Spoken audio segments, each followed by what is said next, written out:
Ndinokumhoresai mose muzita raJesu weNazareta. Hallelujah.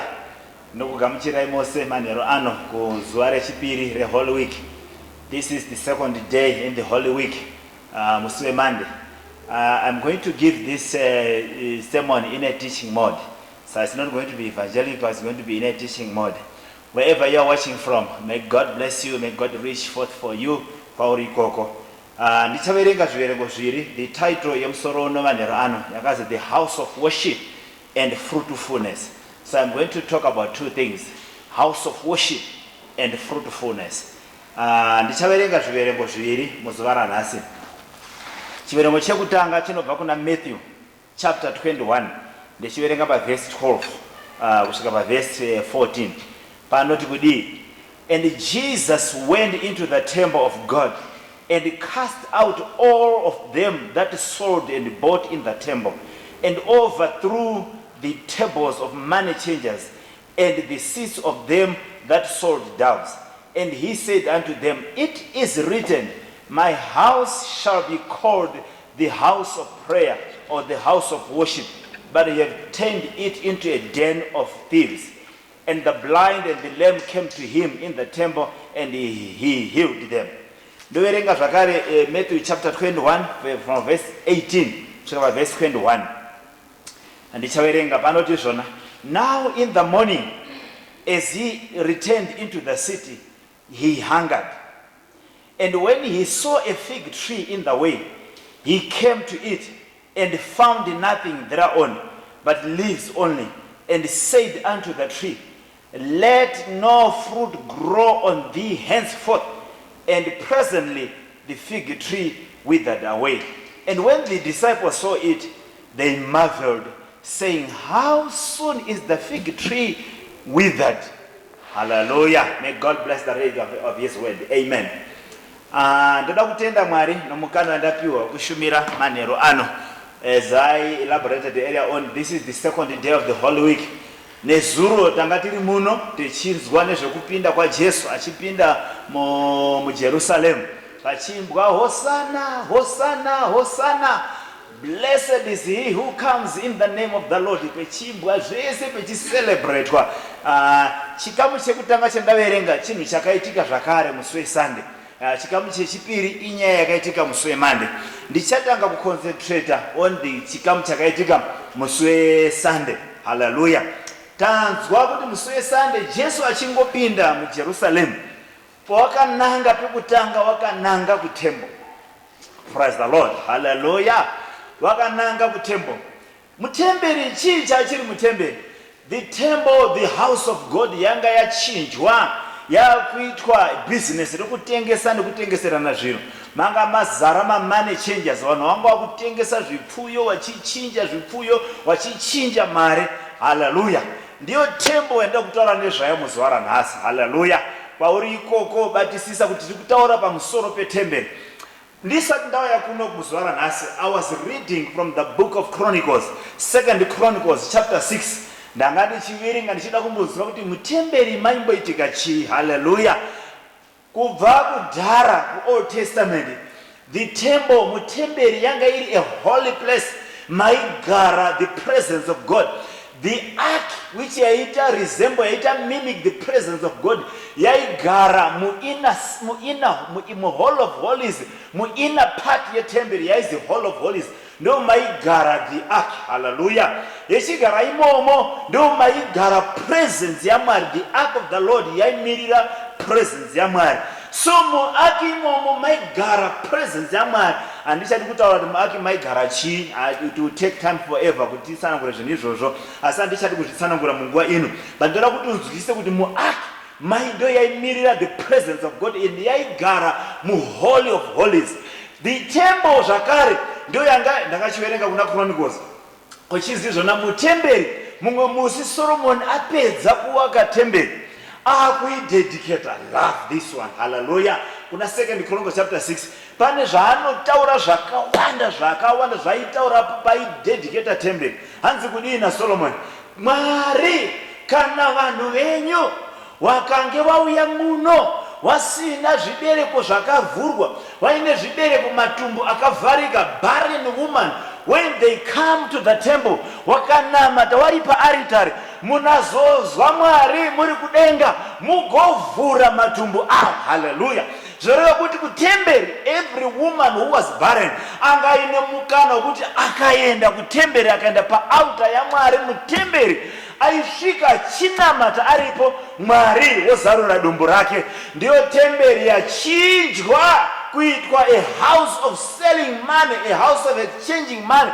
Ndiyo temberi. Saka wakadzi vane matumbu akavharwa vachaenda kupi? Mutemberi zvemakutengeswa njiva, mutemberi zvemakutengeswa shiri, mutemberi zvemakutengeswa mechichinjwa mari. Hallelujah, somebody. Number 2, tiri ipapo zvakare. Ndiyo temberi iya ukaereka kuna Samuel, kunozi mumwe mukadzi ainzi Hana akabva kumba kwake aine chizvaro chakavhara. Mainini wake, mukadzi wake wemaini, mukadzi nin'ina wake avhurwa matumbu. Iye nanozwa hasha ari kumba kwake kuti Mwari, inini chizvaro changu chakavhara.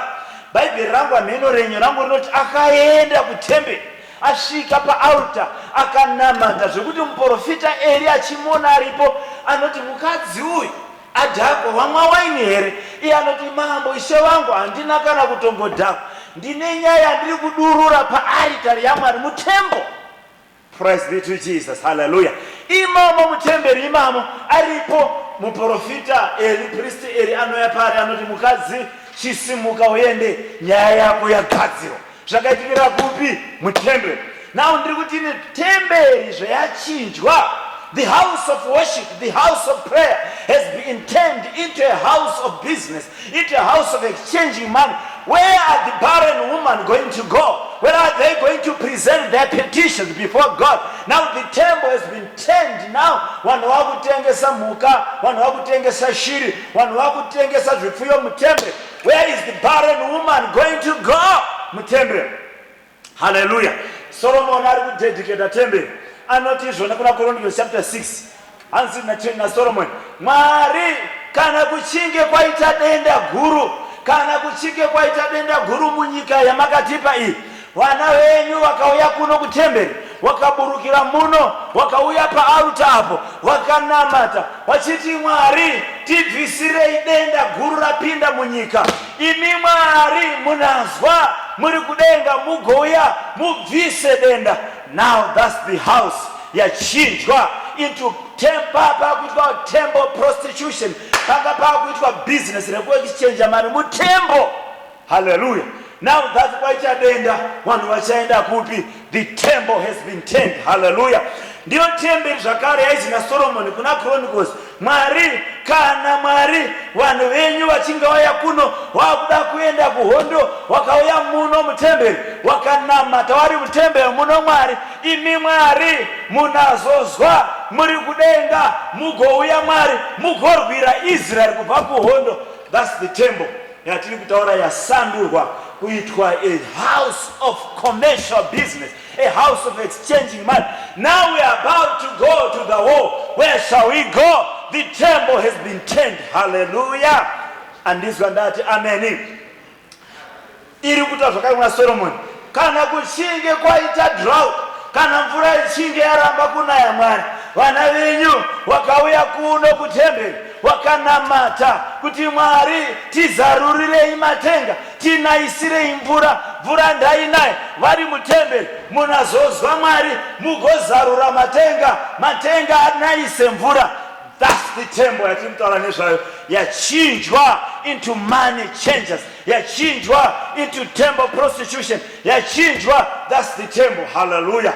Pandiri kutaura izvi, ndoda kuti ufungisise nezvinhu zvasandurwa mauri, things of value, zvanga zviri of value mauri, zvasandurwa, zvawaita water down, zvawaita water down, zvisisiri of value to you. Kana kuchinge kwaramba kunaya, wakauya kunamata mutemberi muno, Mwari, munazozwa, muzarure matenga kuti mvura ina. That's the temple yatimtaura nezvayo, ndo yasandurwa into a house of robbers, into a house of money changers. Hanzi zvakare naSolomon, Mwari, kana vanhu venyu mastrangers, vasiri vaJudha, vasiri vaIsrael, vakanga vauya muno, Mwari, vachiita botero remutemberi muno, Mwari, Mwari munazovachengeta. Now that's the house yanga iri botero yemastrangers yevafambi nje aipfuura yaichengeta vanhu vakadaro, so ndo yasandurwa into money changers. Hallelujah, praise the Lord. Mwari kana kuchinge kwaita pestilence, kana kuchinge kwaita makatapila, kana kuchinge kwaita hwiza ziri kudya minda, vanhu venyu Mwari vakauya kutembo kuno, Mwari wakanamata, munazodzinga udyi, ndio tembo yasandurwa. Vanhu vamuwa kuti tiri kutengesa mombe yangu 400, mombe yangu 600. You know the business, the language inotaurwa nema-money changers. Hallelujah. Ndio tembo yandiri kutaura nezvayo yanga yasandurwa from being a house of prayer into a commercial business. Maitwa exchange of money, maitwa temple prostitution, maitwa zvakawanda. Hallelujah. Yasandurwa, temberi yasandurwa. Praise be to Jesus. Ndiyo ya temberi zvakare tikaenda ku Old Testament. Solomon apedza kunamata, apedza kuidedicate. Bhaibheri rangu rinoti zvona paakapedza kudedicate temberi, the Bible says pakaita Shekinah glory. Hallelujah. Pakaburuka kubwinya kwa Mwari kwakakurisa zvokuti the Bible says the priests couldn't enter. Havasaikwanisa kupinda mutemberi vachishumira. They had to stop, cease fire, kumira ho mutemberi. Why? Because maka maburukira kubwinya kwa Mwari. Hallelujah. So ndiyo temberi iyoyo inoburukira Mwari, inoburukira kubwinya kwa Mwari, ndio yasandurwa kuitwa a house of money changers. Hallelujah. Dai tiri nhasi kuno kumethodist kwedu kuno, this temple ndiyo temberi zvakare yatinoimba yakuti tenzi taungana muno mumba yenyu, uya iwo zota pinda tenzi nikwedu, tenzi taungana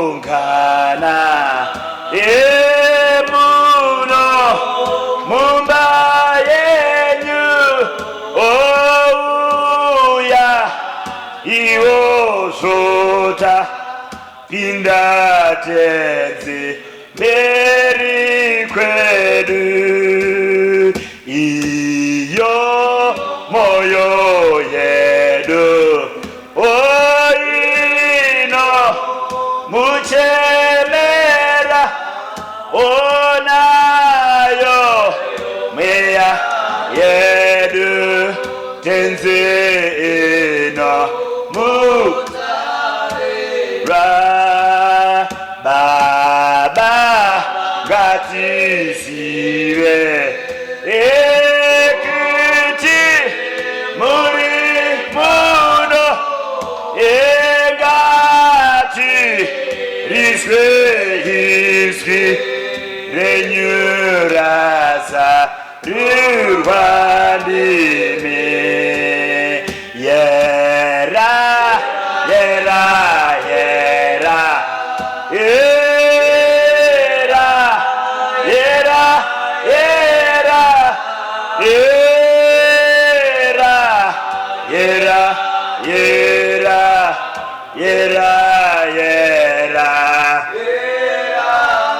wana mai wedu kumamisha kwatakakurira paichi pakaimbwa rumboro, tenzi taungana muno mumba yenyu, uyaiwo tenzi zvotapinda mberi kwedu, iyo moyo yedu inomuchemera. Wana mai vedu paimbwa rumbo vanomutemberi, vanomhanya kuti kwata kwata kuenda paaritari. Hallelujah. Vachiuya pachikuwa chitsvene vachizotauya mumba maMwari, tauya kuzotura all our petitions, all with the prayer and supplications we lay our request be known unto God. Mutemberi. Hallelujah. Somebody. Ndiyo temberi yasandurwa kuita a house of money changers. Ndiyo temberi yasandurwa mukana wana mai vedu vaichemera vana vavo hapasisina, nekuti mutemberi maakutengeswa njiwa. Mukana vana mai vedu vaichemera vana vavo zvidhakwa, vazhinji vaimwa doro vakachemerwa mutemberi paauta, vakasandurwa upenyu hwavo. Nhasi hakusisina mukana. The temple has been turned into a house of money changers. Hallelujah. Praise be to Jesus. Tinoda kutenda Mwari nekuti kupinda kwa Jesu mumusha weJerusarema kwakaita restore the temple status. Hallelujah. Ndosaka Jesu number 1 pangopinda muJerusalemu aziva kuti aiwa pane chinhu chakasandurwa kwaibotera vana mai vedu vane matumbu akazarurwa. Ndokwandiri kunanga number 1. Kwaichemera mastrangers ndokwandiri kuenda number 1.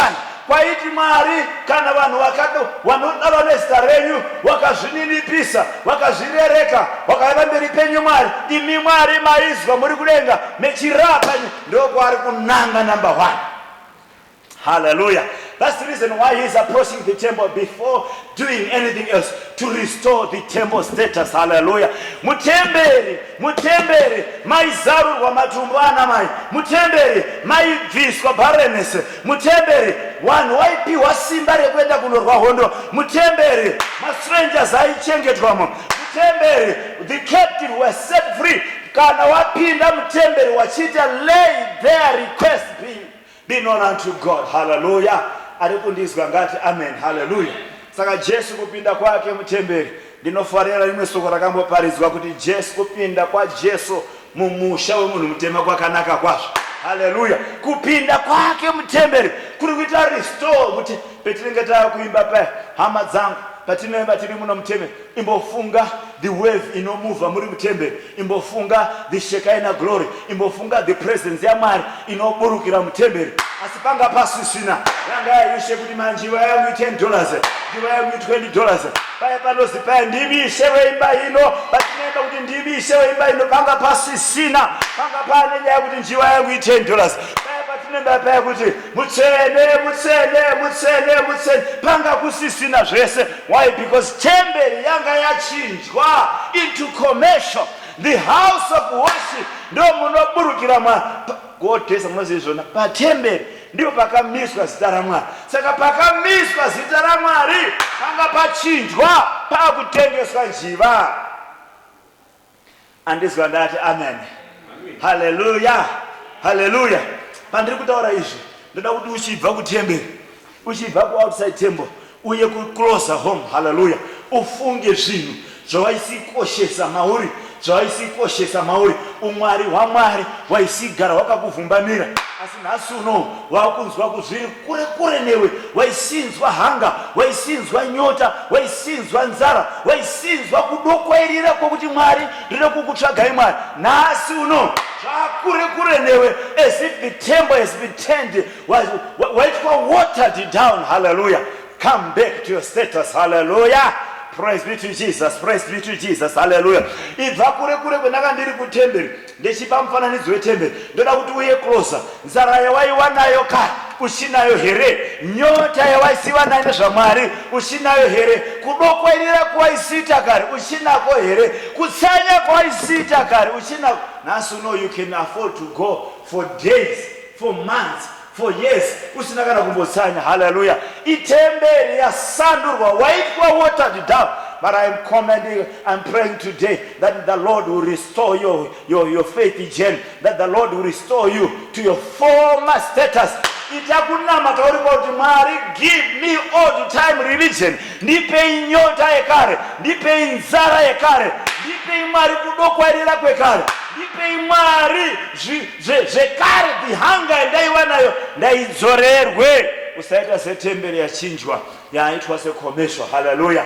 Mwari vakubasire manheru ano kuti unzwisise kuti unoda kurestore the former glory, unoda kurestore the former glory manheru ano. Mwari vakupe simba rekudzoka. Hallelujah. Waisisimudza maoko uchichema uri kugomo, nhasi uno wakutoona munhu ari kuenda kugomo semunhu ari old fashion. Hallelujah. Come on, come back to your senses. Come back to your former glory. Hallelujah.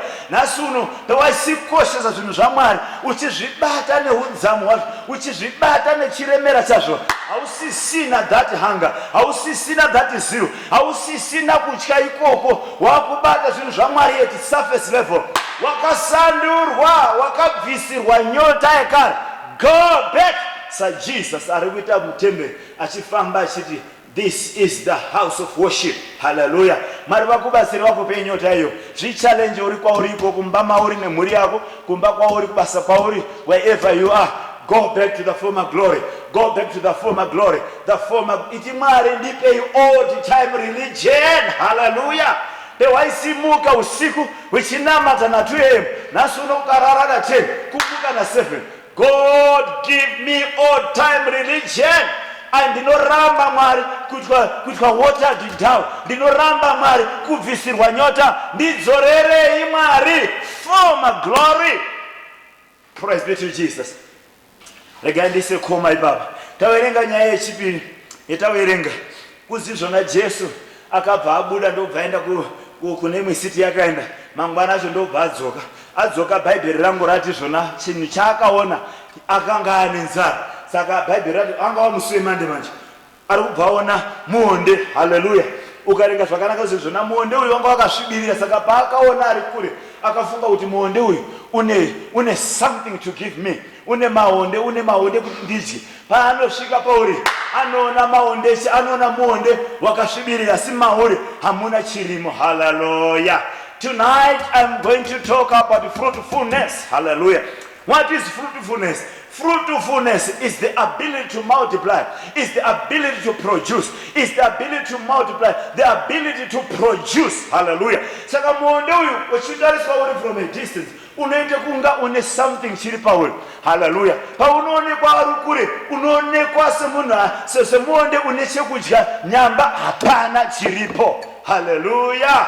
Fruitfulness. Sekunga iwewe nhasi, sekunga zvatiri nhasi, ukasazvingwaririra, munhu anokwanisa kuona uchibvuyi hwako, anokwanisa kuona ruwadzano rwako, echingoona from a distance kuti these are the people of God, this is the man of God. Asi pauri pasina chinotanika, pauri pasina chinokohweka. Hallelujah. Ndosaka Bhaibheri kuti bana paakasvikapo, paakaona ari at a distance, wakanga wakasvibirira. Hallelujah. I like this. Wakanga wakasvibirira, wakaita mashizha akasvibira, akasvika zvokuti unoti yes, this is the man of God. Hallelujah.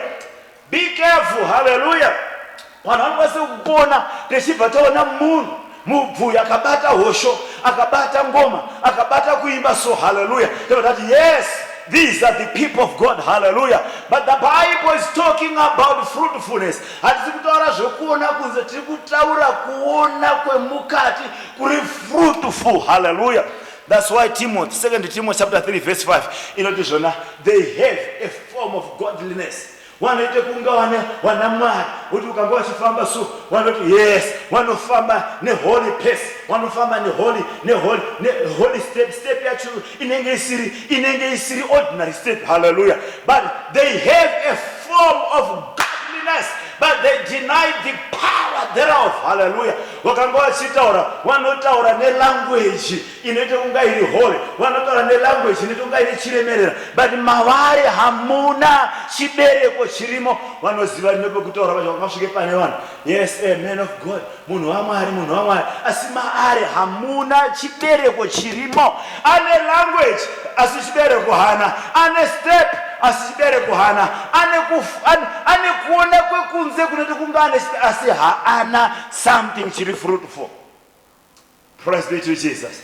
Manero ano kwese kwauri ikoko, I'm making a call to you to pray to God. Mwari ndipei ndiwe fruitful, ndiitei Mwari ndiwe fruitful, ndisaratidza kunge ndine, asi make me Mwari to be fruitful. MuBhaibheri mune nyaya dzakawanda dzevanhu vakawa fruitful, vakaimpacta fruitfulness yavo pavanhu vaiteera kumagenerations ari kumberi. Hallelujah. Mwari vatipe simba. Zvinonzi neBhaibheri, Jesu paakasvika pamuonde anotarisa kuti aone maonde, haana kuona chinhu.